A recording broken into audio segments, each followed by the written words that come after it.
प्यारे विद्यार्थियों, नमस्कार। बृहन मुंबई महानगर पालिका शिक्षण विभाग वर्चुअल ट्रेनिंग सेंटर में आप सभी का हार्दिक स्वागत है। आपका वर्चुअल मार्गदर्शक जयप्रकाश आर मिश्रा। चलिए हम सीखने के लिए तैयार हो जाते हैं।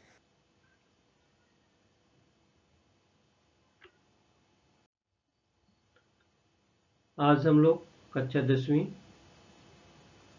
विषय विज्ञान और प्रौद्योगिकी भाग 2 प्रकरण है अपना पहचान सूक्ष्म विज्ञान की part 3 introduction to microbiology.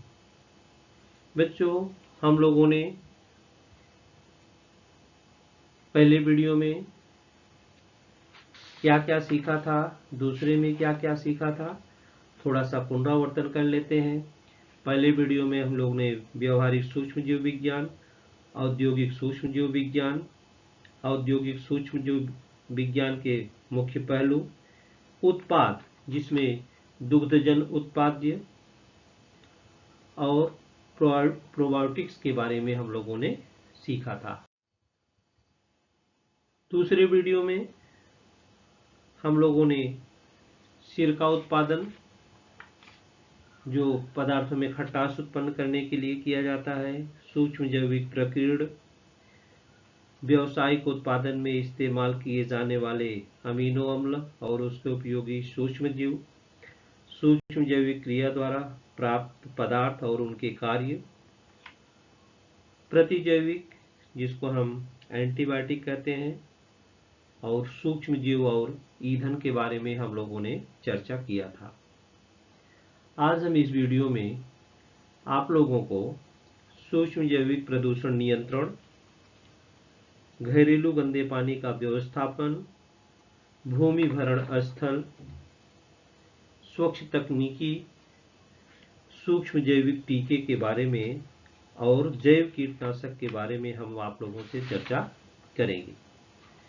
बच्चों, जैसा आप सभी लोग जानते हैं, आजकल पॉपुलेशन बढ़ने के कारण जैसे पॉपुलेशन है उसी प्रकार से पर्यावरण प्रदूषित भी हो रहा है, उसी प्रकार से कचरा भी हो रहा है।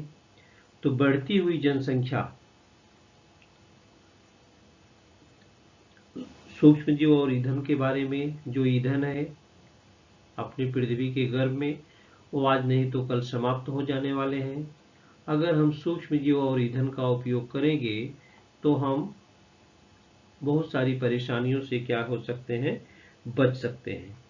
उसका उपयोग हम कैसे करेंगे, ये देखिए दिखा गया पिछले चित्र में कि सूक्ष्म जैविक प्रदूषण नियंत्रण पर हम कंट्रोल कैसे कर पाएंगे। बढ़ती हुई जनसंख्या के साथ साथ ठोस जो कचरा है, निष्कासित जल है, विभिन्न प्रदूषक घटक है, ये भी बढ़ते जा रहे हैं। इनके साथ साथ फैलने वाला रोग, पर्यावरण का होने वाला क्षय, ये सभी वैश्विक समस्याएं हैं। बच्चों, आज पर केवल अपना भारत देश ही नहीं, सभी देश इस पर ध्यान दे रहे हैं। विशेषकर जनसंख्या के उच्च घनत्व वाले देश कौन से, भारत जैसे शहर, इन समस्याओं से बहुत ग्रसित है। इन समस्याओं का उचित समय पर उचित मात्रा में बच्चों अगर हल नहीं निकाला गया तो सभी प्रकार के सजीवों की आने वाली पीढ़ियों का जीवन खतरे में पड़ जाएगा।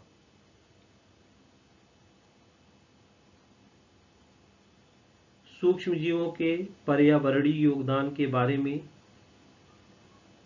इनका पर्यावरणीय योगदान भी है। बहुत सारे ऐसे सूक्ष्म जीव हैं जैसे बायोगैस संयंत्र, कंपोस्ट निर्माण के माध्यम से ठोस कचरे का निपटारा करने के लिए सूक्ष्म जीवों की सहायता ली जाती है। आज आप देखते हैं शहर में कई टन कचरा का निपटारा जो होता है उचित पद्धति द्वारा किया जाता है।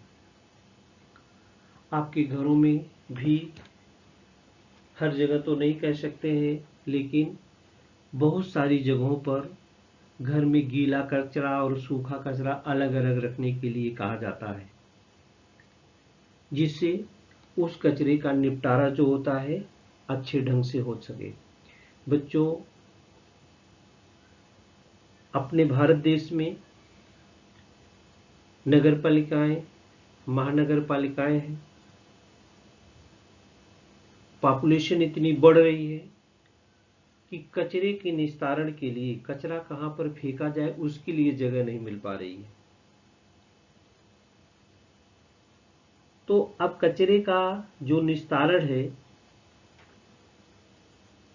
उसको अलग ढंग से, माने सूक्ष्म जीव की सहायता से, सूक्ष्म जीवों का जो है उपयोग किया जा रहा है। तो इसमें कैसे उपयोग किया जा रहा है बच्चों? जो कचरा है उसको गीला कचरा अलग, सूखा कचरा अलग। होता क्या है, जहां पर जमीन में गड्ढा है उसको भरना है, उसको बोलते हैं भूमि भरण स्थल। क्या बोलते हैं बच्चों?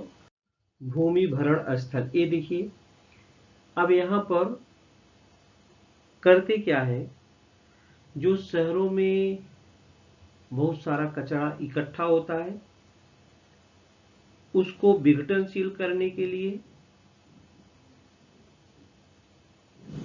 क्या करते हैं हम? शहर में तो करेंगे नहीं, शहर से दूर करेंगे, बस्ती से दूर करेंगे, जहां पर खुली जगह होगी उसमें क्या करते हैं, खुली जगह में जैसे बहुत बड़ा गड्ढा है, ये बहुत बड़ा क्या है, गड्ढा है, तो यहाँ क्या करते हैं हम, प्लास्टिक का कवर डाल देते हैं बच्चों। अब यहाँ पर आप सोचेंगे कि प्लास्टिक का कवर क्यों डाल देते हैं? क्योंकि जो ये कचरा है, इस कचरे में बहुत सारी चीजें हैं, उसमें पानी भी है। अगर वो उसकी अशुद्धियां रिस करके पृथ्वी के अंदर चली जाएगी तो पृथ्वी को भी नुकसान पहुंचेगा। तो उस नुकसान से बचने के लिए गड्ढे में हम प्लास्टिक का अस्तर डालते हैं और कचरे में जो अशुद्ध और विषैला द्रव है वो झरकर मिट्टी को प्रदूषित न करे, इसलिए सावधानी बरती जाती है। अब करते क्या है, ये कचरा है, कचरे को दबा करके, दाब दे करके, कचरा है ना, ये कचरा इसमें डाल दिया, ये जब इसको दबाते हैं ना, इसमें गटर के पानी का भी संग्रह किया जाता है, इससे मीथेन गैस निकलती है। देखिए इधर पर मीथेन गैस निकलती है और यह दबाया जाता है तो ऊपर पर यह मिट्टी की परत है और ये गटर का पानी है, गटर के पानी पर भी इसकी क्रिया की जाती है, गटर के पानी पर भी इसकी क्रिया की जाती है। यहाँ पर पेड़ पौधे आप देख रहे हैं। तो होता क्या है, माने उसको कॉम्प्रेस्ड वेस्ट बोलते हैं। जैसे आप कचरा गाड़ी आती है, अगर देखते हैं ना, उसमें आप कचरा, जो कचड़े डालने वाले रहते लोग डाल देते हैं तो कचरे को क्या करती, दबा देती है। तो इस प्रकार से कचरा क्या करते हैं, उस गड्ढे में डाल दिया जाता है और उसके ऊपर, ये देखिए कचरे के ऊपर यहाँ पर मिट्टी है, यहाँ पर क्या डाल देते हैं, मिट्टी, लकड़ी का भूसा, हरा कचरा जो भी रहता है, विशिष्ट जैव रसायन की परत ऊपर से चढ़ा देते, इसको बंद कर देते जब ये गड्ढा भर जाता है। तो अब यहाँ पर रिएक्शन होता है, यहाँ पर कहीं कहीं पर बायो रिएक्टर्स भी मिलाए जाते हैं। अब यहाँ पर कचरा है या मिट्टी की परत है, इसमें सूक्ष्म जीव कचरे का क्या करते हैं, विघटन करते हैं। जब पूरा एक गड्ढा, देखिए पूरा एक गड्ढा है ना, एक पूरा गड्ढा जब भर जाता है तो इसको ऊपर से क्या कर देते हैं, बंद कर देते हैं, इसको ऊपर से पूरा पूरा क्या कर दिया, बंद कर दिया जाता है। तो कुछ हफ्तों के बाद क्या होता है, उस जगह पर ये जो है खाद के रूप में परिवर्तित हो जाता है। किसके रूप में परिवर्तित हो जाता है, खाद के रूप में। और जब ये खाद के रूप में बदली हो जाता है तो इस खाद को हम क्या करते हैं, निकाल लेते हैं। और जब ये निकाल लेते हैं ना तो फिर गड्ढा, पूरे गड्ढे में जो खाद बनी हुई खाद को हम निकाल लेंगे। खाद तो खेती कृषि के लिए उपयोग आती, पेड़ पौधों के लिए जो उसमें उपयोग में आ जाती है। इसके बाद ये फिर गड्ढा खाली हो जाता है। पहले क्या था, एक जहां पर हम फेंक देते थे कचरा, उसे वहीं पड़ा रहता था। आजकल ये दूसरी विधि है, उसका खाद बना लेते हैं, खाद का उपयोग कर लेते हैं, और वो पानी माने गड्ढा जगह फिर हमको मिल जाती है पर्याप्त मात्रा में। इस प्रकार से चाहे वो ग्राम पंचायत हो, नगर निगम हो, महानगर निगम हो, ये सब कचरा जो उठाते हैं एक जगह बनाई गई है, और हम इस कचरे को जो खाद के रूप में परिवर्तित कर देते हैं। कचरे को क्या करते हैं बच्चों, खाद के रूप में परिवर्तित कर देते हैं। इससे जो होता है मिट्टी का प्रदूषण भी नहीं होता है, और हमारे लिए उपयोगी जगह भी मिल जाती है। हमारे लिए क्या होती है, उपयोगी जगह भी मिल जाती है। अपने घर का जो गंदा पानी निकलता है बच्चों, सबके घर का गंदा पानी निकलता है, उसके लिए अभी सरकारों ने क्या किया, बहुत सारी व्यवस्था किया है कि घर का कचरा का पानी जो मिलता है, सीवेज मैनेजमेंट। पहले गांव में ये सब व्यवस्था नहीं थी बच्चों, अब गांव में भी व्यवस्था हो गई, नाली की व्यवस्था हो गई है, पानी कैसे निकलेगा। तो बच्चों, गांव में जितने भी घर होते हैं, शहर में जितने भी घर होते हैं, सबके घर घर में से गंदा पानी निकलता है। तो करते क्या है, ये गंदे पानी को, ये देखिए गंदा पानी अब जाके एक जगह पर मिल जाता है, गिरता है नालों के द्वारा आते हुए, देखो गिर रहा है। ये गांव का है, शहर का है, कहीं का भी है। ये कहाँ छोड़ा जाता है, बायोगैस संयंत्र में पानी छोड़ा जाता है। बड़े शहरों का इकट्ठा पानी जो गंदा पानी है, उसको जैसे कि तैसा हम नहीं छोड़ते हैं, पहले उसका शुद्धिकरण करते हैं, माने सूक्ष्म जीवों की सहायता से उसको शुद्धिकरण करते हैं, इसके बाद उसको छोड़ते हैं।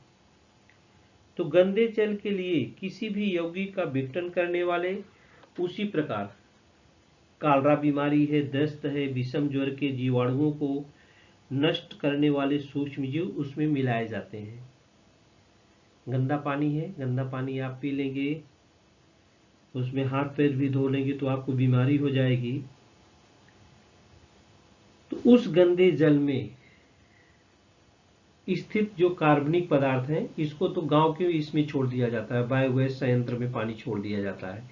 लेकिन जो शहर का है, तो कार्बनिक पदार्थों का विघटन करके उसमें से मीथेन और CO2 मुक्त होती है।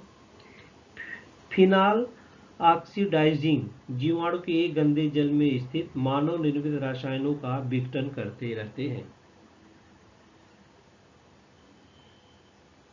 ये डिकम्पोजिशन के बाद, मरने के बाद, मृत्यु होने के बाद सब पृथ्वी के अंदर मिल जाते हैं। ये देखिए डिकम्पोजिशन, डिकम्पोजिशन। ये हुआ घरेलू गंदे पानी का व्यवस्थापन, घरेलू गंदे पानी का व्यवस्थापन। इस प्रकार की प्रक्रिया में जो नीचे तल में जमा हुआ जल रहता है, वो खाद के रूप में पुनः उपयोग में लाया जाता है। ऐसी सूक्ष्म जैविक क्रियाएं होने के बाद बाहर निकलने वाला पानी का प्रवाह पर्यावरण की दृष्टि से सुरक्षित होता है। गंदे जल से प्रदूषित हुए पर्यावरण का जैव उपचार करने हेतु सूक्ष्म जीवों का उपयोग किया जाता है। क्लीन टेक्नोलॉजी क्या है, जैसे जैसे विज्ञान आगे बढ़ता जा रहा है बच्चों, क्लीन टेक्नोलॉजी, स्वच्छ तकनीकी, मनुष्य ने तकनीकी के क्षेत्र में बहुत सारी प्रगति की है। उसके साथ साथ पर्यावरण में प्रदूषण की मात्रा भी उतनी ही तेजी से बढ़ी है बच्चों। जितने हिसाब से टेक्नोलॉजी बढ़ी है, उसी हिसाब से प्रदूषण की मात्रा भी उतनी ही तेजी से बढ़ रही है। सूक्ष्म जीवों का इस्तेमाल कर वायु, भू और जल प्रदूषण, इन पर कैसे नियंत्रण रखते हैं सूक्ष्म जीवों का उपयोग करके। मनुष्य द्वारा निर्मित रसायनों को नाश करने की क्षमता सूक्ष्म जीवों में प्राकृतिक तौर पर पाई जाती है। इसी क्षमता का उपयोग कर हाइड्रोकार्बन्स और अन्य रसायनों का रूपांतरण किया जाता है।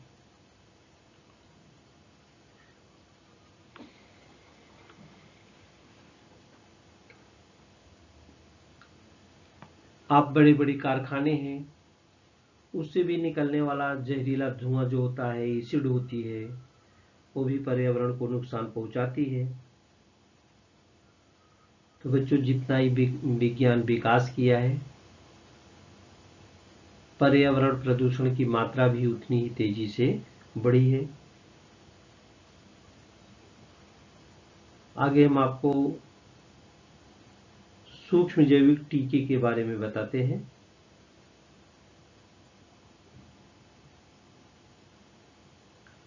और आप जैसा जानते हैं, खेत में फसल ली जाती है, उसको भी अदल बदल कर ली जाती है, जिससे खेत की उर्वरा शक्ति बढ़ती है।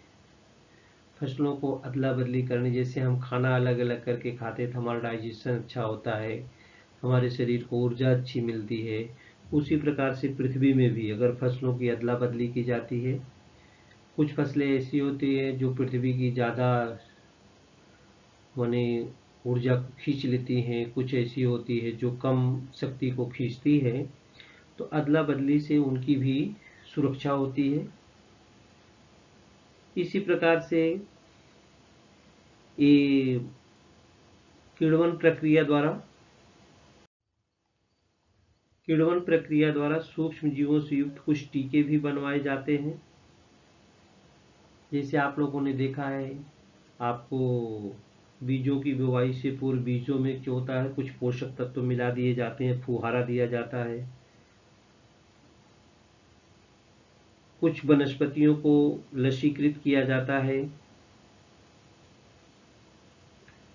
कुछ सूक्ष्म जीव उन वनस्पतियों को पोषक द्रव्यों की आपूर्ति करके उनकी वृद्धि में सहायता करते हैं। तो वनस्पतिजन्य अन्य घटकों को उच्च प्रति का बनाते हैं। जैव खेती करते समय कृत्रिम नाइट्रोजिनन एस्टोबैक्टर से युक्त द्रव्यों का भी उपयोग किया जाता है। ये देखिए, प्लांट माइक्रोबोम्स में है, बैक्टीरिया है, फंगी है, एल्गी है, प्रोटोजोआ है, ये सब वायरस है, एंथ्रापोड्स हैं, ये सब जो होते हैं इसमें आते हैं, माइक्रोबियल में, ये सब वनस्पतियों में। तो आजकल हम जितने भी वनस्पतियां उगाते हैं, उनके बीजों में कुछ न कुछ लसीकरण के रूप में किया जाता है। बच्चों, जैसा आप जानते हैं कि अधिक से अधिक अगर रासायनिक खाद हम जमीन में मिलाते हैं तो उससे अपनी जमीन भी दूषित हो जाती है। हम जो खेती उद्योग के लिए जंतुनाशक कीटनाशकों के माध्यम से उपयोग करते हैं, वो कौन से द्रव्य रहते हैं? फ्लोरासिटामाइड रहता है वो द्रव्य, और वो द्रव्य मिट्टी में मिल जाता है। अगर वो मिट्टी में मिल जाता है तो वनस्पतियों के लिए भी और जानवरों के लिए भी घातक होता है, और मनुष्यों के लिए भी त्वचा रोग हो जाता है, स्किन डिजीज हो जाता है। आज आप लोगों ने देखा होगा, पहले के समय से और अब के समय में, पहले हम कार्बनिक खादों का उपयोग करते थे, तो जो फसल पैदा होती थी वो ज़्यादा ऊर्जा देने वाली रहती थी, तब कार्बनिक खाद का उपयोग करते थे। आजकल रासायनिक खादों का उपयोग ज़्यादा से ज़्यादा हम करते हैं, और कीटनाशक दवाइयाँ का भी उपयोग हम करते हैं। इससे उसका परिणाम क्या होता है कि हमारी स्किन को, माने हमारी त्वचा को हानि पहुंचाती है। और जो मिट्टी में घुले हुए सूक्ष्म जीव रहते हैं, मिट्टी में घुले हुए सूक्ष्म जीव हमारे लिए लाभदायक होते हैं, और वो भी वो सूक्ष्म जीव जो बैक्टीरिया होते हैं, वो भी क्या करते हैं, उसको जो अपने लिए लाभदायक सूक्ष्म जीव है उसको भी नष्ट कर देते हैं। इसलिए बच्चों, हमें कंजूसी पूर्वक कह लीजिए या सावधानी पूर्वक एक केमिकल जो रासायनिक पदार्थ हैं उनका उपयोग हमें करना चाहिए, सावधानी पूर्वक हमें उनका उपयोग करना चाहिए। जैव कीटनाशक क्या होते हैं बच्चों? जैव कीटनाशक अर्थात जीवाणु, कवक आदि से प्राप्त की गई और फसलों पर स्थित जंतु, कीट, रोग जंतु का नाश करने वाले द्रव्य, ये देखिए ये सब दवाएं हैं जो रोग जंतुओं को नष्ट करती हैं। जीवाणुओं से प्राप्त टॉक्सिन्स जैव तकनीकी से सीधे वनस्पतियों से ही अंतर्भूत किए जाते हैं। कीटक के लिए ये विषैले होने से कीटक इन वनस्पतियों को ही खाते हैं। जीवाणुओं की भांति, जैसे देखिए इल्ली है, इल्ली वो पत्ते को ही खा जाती है जहां से वो जन्म लेती है। तो जीवाणुओं की भांति कवक और विषाणु की उच्च प्रजातियों का उपयोग जैव कीटनाशक के रूप में होता है। किण्वन प्रक्रिया में प्राप्त होने वाला भू उत्पाद स्माइनोसंड यह जैव कीटनाशक है। तो जैव कीटनाशक का हमें सावधानी पूर्वक उपयोग करना चाहिए।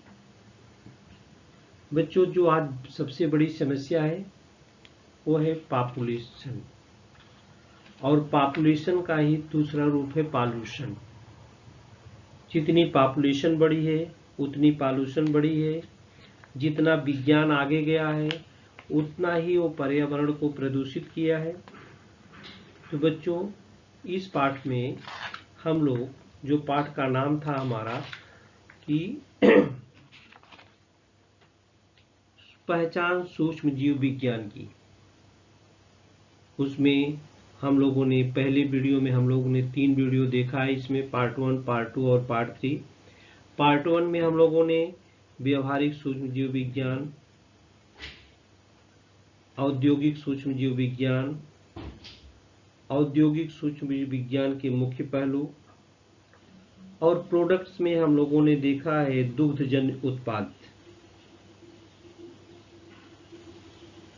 दुग्धजन्य उत्पाद में हम लोगों ने योगर्ट का उत्पादन, बटर जिसको आप मक्खन बोलते हैं उसका उत्पादन हम लोगों ने देखा था, पनीर का निर्माण देखा था, और दुग्धजन्य पदार्थ में पिज़्ज़ा, बर्गर, सैंडविच जो हम खाते हैं उसमें पनीर जो रहती है, पनीर के प्रकार के भी बारे में हम लोगों ने जानकारी सीखा था। पनीर को बहुत अधिक समय तक भी टिकाए रखा जा सकता है। और इसके बाद हम लोग प्रोबायोटिक्स के बारे में भी देखा। ये भी पदार्थ दुग्धजन्य होते हैं, प्रोबायोटिक्स भी। उसमें जो जीवाणु होते हैं प्रोबायोटिक्स में वो सभी क्रियाशील होते हैं। हमने आपको पाव के बारे में पहले वीडियो में बताया था।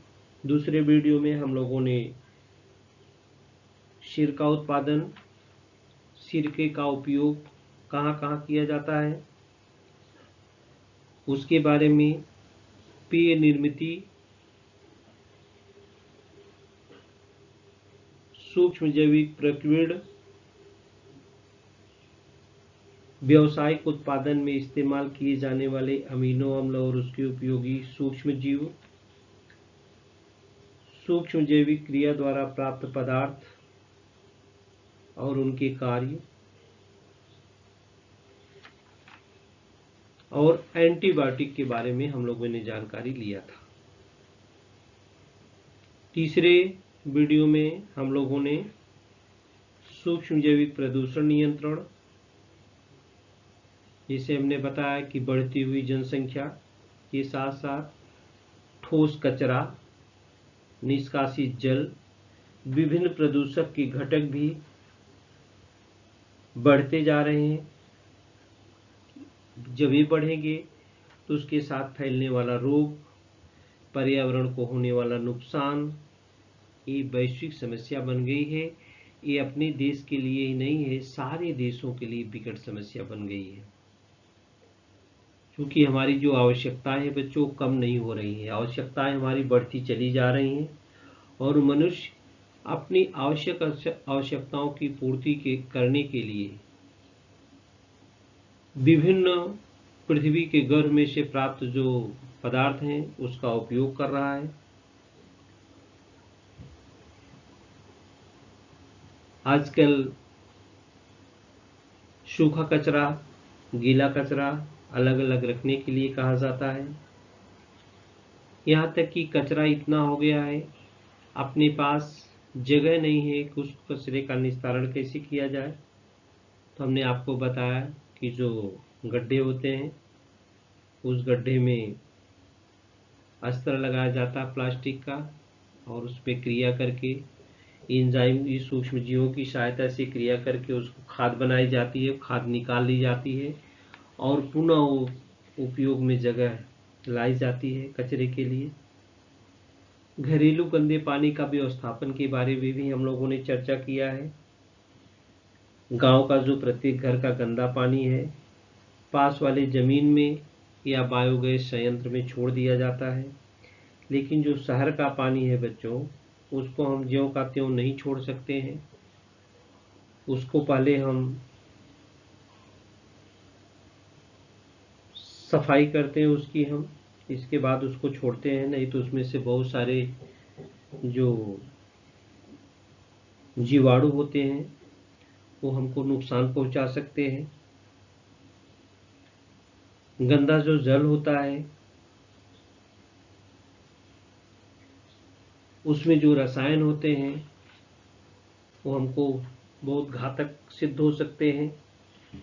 क्लीन टेक्नोलॉजी का उपयोग किया गया है, सूक्ष्म जैविक टीकों के बारे में, जैव कीटनाशक के बारे में, ये सब के बारे में हम लोगों ने एक पार्ट 3 में जानकारी लिया है बच्चों। तो हमें विश्वास है कि इन वीडियो को आप अच्छे ढंग से देखेंगे, ध्यान देकर देखेंगे और आपके स्वाध्याय में आप ये वीडियो देखने के बाद जो स्वाध्याय के प्रश्न हैं खाली जगह भरो, जोड़ियां मिलाओ और एक वाक्य में उत्तर दो। इन सभी प्रश्नों के उत्तर आप भली भांति कर सकते हैं।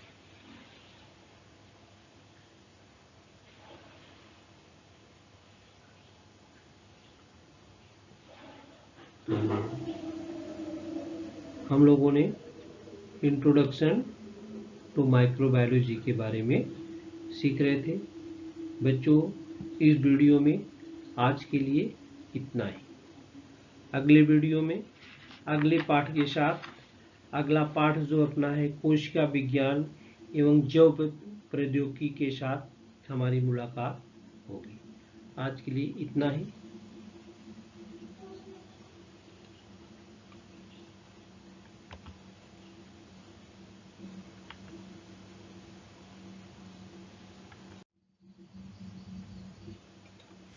प्यारे विद्यार्थियों, हमने जो आज सीखा हमें पूर्ण विश्वास है आप उसको अच्छी तरह से सीख चुके हैं और उसका आप अच्छी तरह से अभ्यास भी करेंगे। आज के लिए इतना ही। धन्यवाद।